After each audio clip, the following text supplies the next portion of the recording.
in the next after keys to communication, it says, when we seek to understand, people become less defensive about their position. They become more open to the question, how can we both get what we want?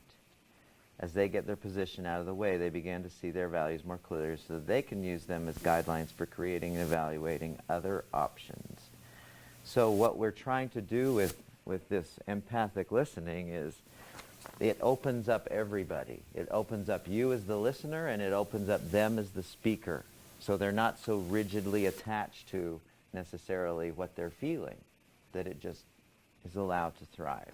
Then up in the upper right it says, empathic listening is particularly important under 3 conditions. Pay close attention. When the interaction has a strong emotional component. And that's why I asked for somebody who'd had something that did raise some emotional intensity. If you were just talking about the Jazz game last night, maybe there is some emotional intensity. Or where are we going to eat today? There's nothing wrong with this. I mean, man, I ate at Subway the other day. I ate it. That was good. You know, this type of listening is to be used when there's an emotional component. And let me just add to that, including the so-called happy, excited, positive, as well as the less positive so-called emotions. It works in both levels, both sides of it. And when we get practicing on this, you'll be amazed. So we use it when there's a strong emotional component, when we're not sure that we understand, and when we're not sure the other person feels confident that we understand. Our goal in reflecting, over on the right, should be to express the other person's point of view better than they can. When I was listening to Kathy, could I have explained her point of view very well? Yes? No? Not at all, right? I was too busy thinking about stuff that was important to me. Could I explain how you felt?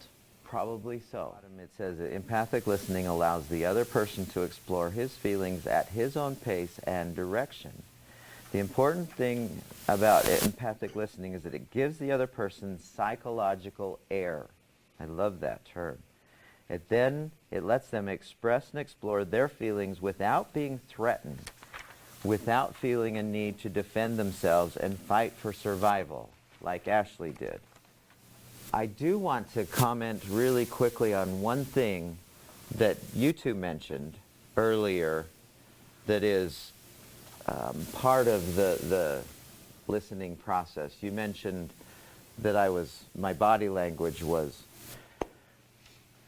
they say, and every time I see this, it's a different number, but anywhere from 60 to 85, 90% of our communication is nonverbal. You've all heard that, right? So really quickly, what are some things we can do besides what we're going to learn empathy-wise?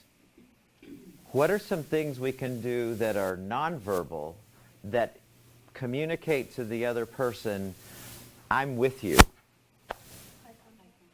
What do you mean? Just stare at them? No, like when they're talking, don't be looking at your phone or looking off to the side.